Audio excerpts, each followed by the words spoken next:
నువ్వు కింద పడటం నా కళ్ళారా చూసి నేను తరించిపోవాలి జ్యోతి.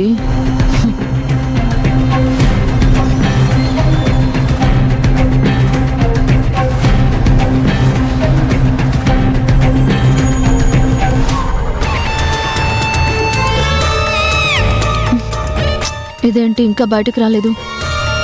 అది రాకపోతే మనమే రప్పిద్దాం. జ్యోతి, ఒకసారి ఇలా రా, అర్జెంట్. వస్తున్నా శ్రావ్య.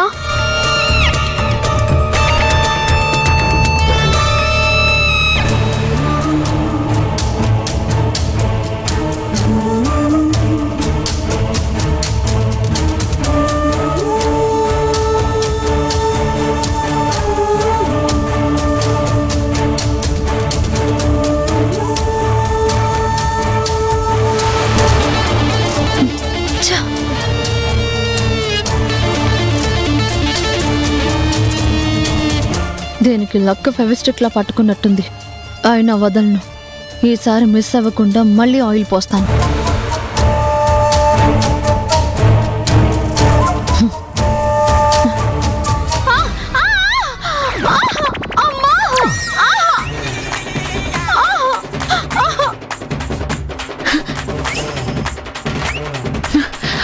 శ్రావ్య, నొప్పి నా వల్ల కావడం లేదు. నొప్పిని తట్టుకోలేకపోతున్నానమ్మా. శ్రావ్య, శ్రావ్య, శ్రావ్య, ఏమైంది? ఏమైంది? కాలు బెడికిందత్తయ్య, పెయిన్ భరించలేకపోతున్నాను అమ్మా. సరే, డాక్టర్ కి కాల్ చేసి ఇంటికి పిలిపిస్తాను. ముందు ఆ సోఫాలోకి పద.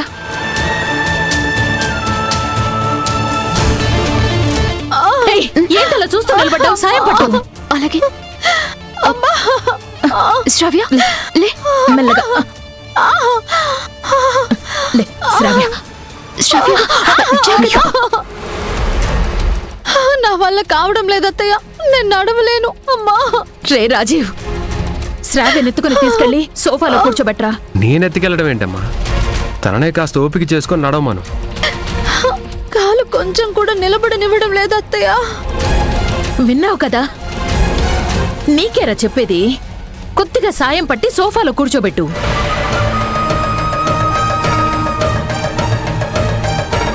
లే, మెల్లగా. జాగ్రత్త, జాగ్రత్త.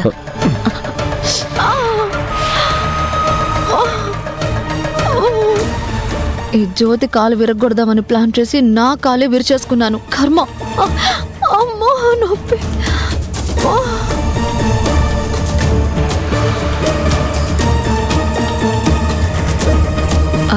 Hello doctor. అమ్మా,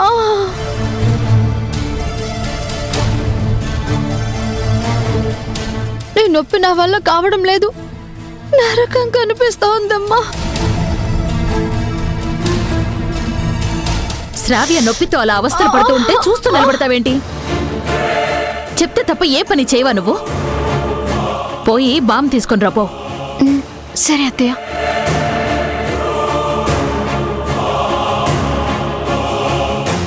నేను జ్యోతి గుడికి బయలుదేరుతుంటే మధ్యలో ఈ డిస్టర్బెన్స్ ఒకటి.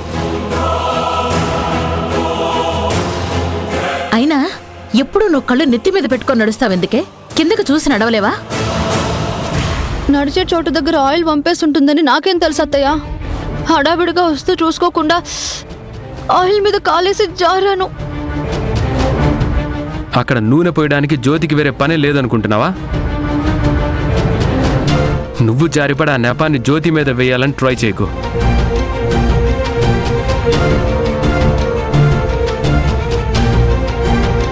ఏమే, నడిచే దారిలో నూనెందుకు పోసావే? నేనెందుకు పోస్తాను అత్తయ్య గారు? చాలే నీ నంగనాచి కబుర్లు. నువ్వు చేయాల్సినవన్నీ చేస్తావు. ఏమీ తెలియని అమాయకురాల్లాగా మమ్మల్ని వీడి ముందు చెడ్డవాళ్ళం చేయాలని చూస్తావు. తను చేయలేదని చెప్తుంది కదమ్మా. శ్రావ్య మాటలు నమ్మి ఎందుకు జ్యోతిని నిందిస్తున్నావు? అది చేసేది నీకు కనపడదురా. భలే వెనకేసుకొస్తావు.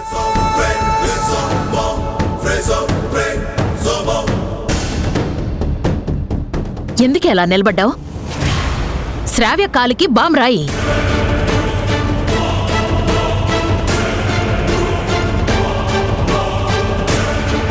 శ్రావ్యకి చేతులు బాగానే ఉన్నాయిగా, తనకిస్తే తనే రాసుకుంటుంది. జ్యోతి రాయడం ఎందుకు?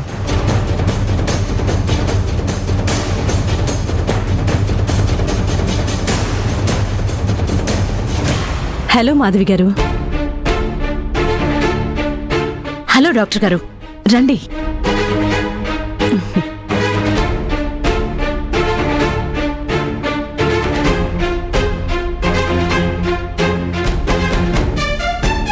ఏమైంది? జారి పడిపోయాను డాక్టర్. అమ్మా, కాలు అస్సలు కింద పెట్టనివ్వడం లేదు. పెయిన్ చాలా ఎక్కువగా ఉంది. అమ్మా,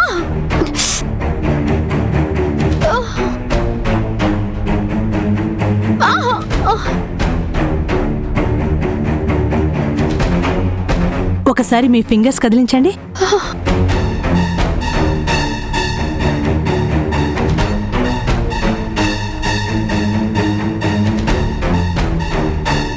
లెగ్ స్ప్రెయిన్ అయింది. 1 వీక్ పూర్తిగా బెడ్ రెస్ట్ తీసుకోవాలి. నేను టాబ్లెట్స్ రాసిస్తాను, అలాగే బ్యాండేడ్ కూడా రాసిస్తాను. టాబ్లెట్స్ వాడండి, బ్యాండేడ్ కట్టుకొని 1 వీక్ అలాగే ఉంచండి. ఈ పెయిన్ తగ్గిపోతుంది. అలాగే డాక్టర్.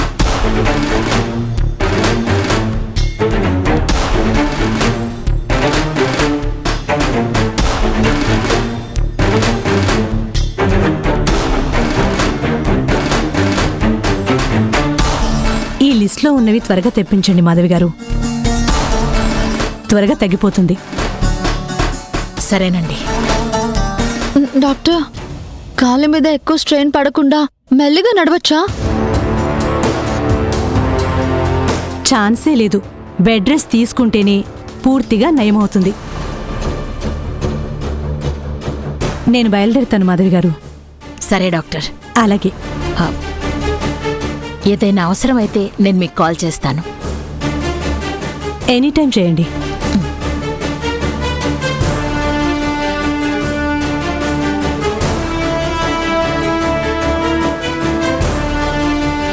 వీళ్ళ ప్రయాణం ఆపుదామని నేను ప్లాన్ చేస్తే అది నాకే రివర్స్ అయింది. ఏదో విధంగా వీళ్ళని వెళ్లకుండా ఆపాలి.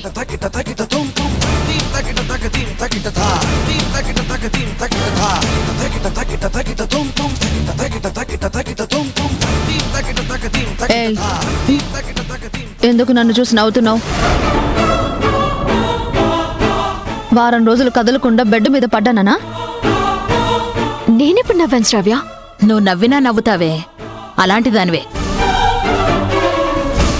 చూడు శ్రావ్య, తనేదో వాళ్ళ అమ్మా నాన్నలకి పితృతర్పణం వదలడానికి గుడికి వెళ్లే మూడ్లో ఉంది. అనవసరంగా కెలికి గొడవ చేయాలని చూడకు. నేనెందుకు గొడవ ఆపు శ్రావ్య, ప్లీజ్. అమ్మా, నేను జ్యోతి గుడికి బయలుదేరుతాం. నిన్న చెప్పావు కదా, పదే పదే నువ్వు చెప్పడానికి నేను వినడానికి. అదేమైనా పురాణమా, ఇతిహాసమా? ఎందుకురా మళ్ళీ మళ్ళీ చెప్పడం? వెళ్ళొస్తామమ్మా. వెళ్ళొస్తాను అత్తయ్య గారు. వెళ్ళవే వెళ్ళు. కాలం నీకు ఇలా కలిసొచ్చిందన్నమాట. నేను బాగుంటే ప్రయాణానికి ఏదో ఒక విధంగా అడ్డు వేసేదాన్ని. కానీ ఏం చేద్దాం, అంతా నా కర్మ. నేను చేసిన పని నాకే తిప్పికొట్టింది. నువ్వు రెస్ట్ తీసుకో, నేను మెడిసిన్స్ తెప్పిస్తాను. సరే అత్తయ్య.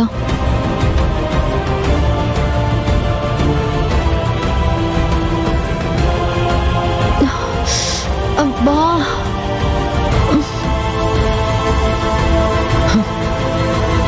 నేను ఇక్కడున్నా సరే వాళ్ళు దగ్గరవ్వకుండా ఎంజాయ్ చేయకుండా చేయాలి. వాళ్ళు ఏం చేస్తున్నారో ఎప్పటికప్పుడు నాకు తెలియాలి. దీనికి డాడీ పిఏ అఖిలే కరెక్ట్.